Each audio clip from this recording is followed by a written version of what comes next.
অন্যান্য তথ্য দেশের প্রথম ত্রিমাত্রিক ভার্চুয়াল জাদুঘর চালু হয় 28 ফেব্রুয়ারি 2022। ওয়েবিনার হলো ইন্টারনেটের মাধ্যমে যে সেমিনার হয়ে থাকে তাকে ওয়েবিনার বলে।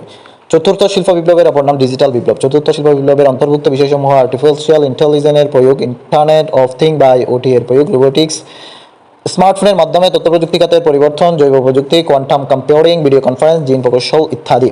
বাংলাদেশের প্রথম ডিজিটাল সিটি বা IT village Jessore, digital telephone exchange city Mithapukur Rangpur. বাংলাদেশের সাইবার সিটি এবং ওয়াইফাই সিটি বলা হয় সিলেটকে। পাসওয়ার্ড জয় বাংলা। ওটিটি বা over the top media service, online streaming platform বা অ্যাপস ভিত্তিক ভিডিও স্ট্রিমিং সেবা। অ্যাপ ডাউনলোড করে একটি নির্দিষ্ট ফি দিয়ে সাবস্ক্রাইবের পর সেটি দেখতে হয়। বাংলাদেশি ওটিটি প্ল্যাটফর্ম বায়োস্কোপ, বঙ্গবিডি, রবি টিভি প্লাস, সিনেফট, বাংলা ফ্লিক্স, টেলিফ্লিক্স ইত্যাদি। ডিজিটাল কন্টেন্ট চার ভাগে ভাগ করা যায়: text, image, audio, video and animation. Text উপকরণ হিসেবে সবচেয়ে বেশি থাকে। ইমেজ ডিজিটাল কন্টেন্ট, গ্রাফিক্স কাজ ইমেজ। অডিও ইন্টারনেটে প্রচলিত ব্রডকাস্ট অডিওর অন্তর্ভুক্ত।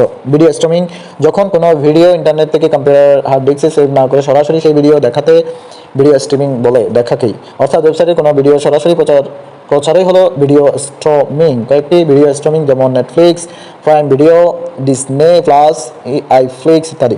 ডিজিটাল কনভার্জেন্স বিভিন্ন মাধ্যমে বিভিন্ন প্রযুক্তি মিলিত হয়ে একটি মাধ্যমে একীভূত করা এবং কার্যকরভাবে পরিচালনা করাকে ডিজিটাল কনভার্জেন্স বলে। যে চারটি সেক্টর একীভূত করে গঠিত সেগুলো হচ্ছে: 1 নম্বর তথ্য প্রযুক্তি বা আইটি, 2 নম্বর যোগাযোগ প্রযুক্তি বা টেলিকমিউনিকেশন, 3 নম্বর কনজিউমার ইলেকট্রনিক্স, 4 নম্বর গেম ও বিনোদন শিল্প।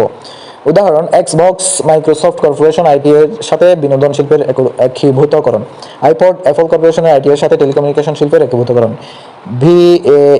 বায়ো হচ্ছে সোনি কর্পোরেশন কনজিউমার ইলেকট্রনিক্সের সাথে আইটি শিল্পের একীভূতকরণ।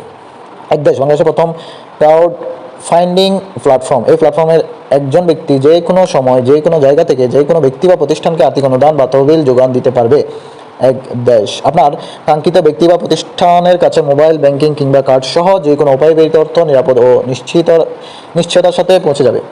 অনলাইন শিক্ষা প্ল্যাটফর্ম কোর্স সেরা,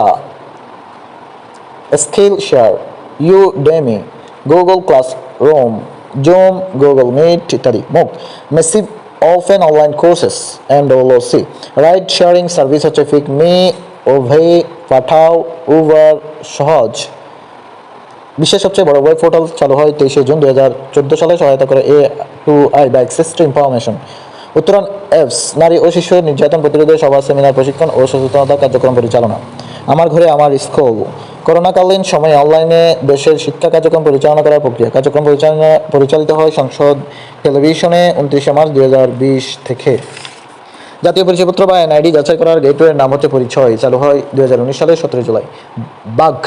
বাগ হলো দেশের প্রথম অ্যাপ ভিত্তিক পরিবেশ বান্ধব বৈদ্যুতিক 3 হুইলার ইকো ট্যাক্সি। রাষ্ট্রীয় মালিকানাধীন ব্যাংকগুলোর মধ্যে সর্বপ্রথম হোয়াটসঅ্যাপ ব্যাংকিং সেবা চালু করে বেসিক ব্যাংক লিমিটেড 12 এপ্রিল 2021। লাভ বাংলাদেশ টেলিকমিউনিকেশনস কোম্পানি লিমিটেডের ওভার দ্য টপ কলিং সেবা অ্যাপ।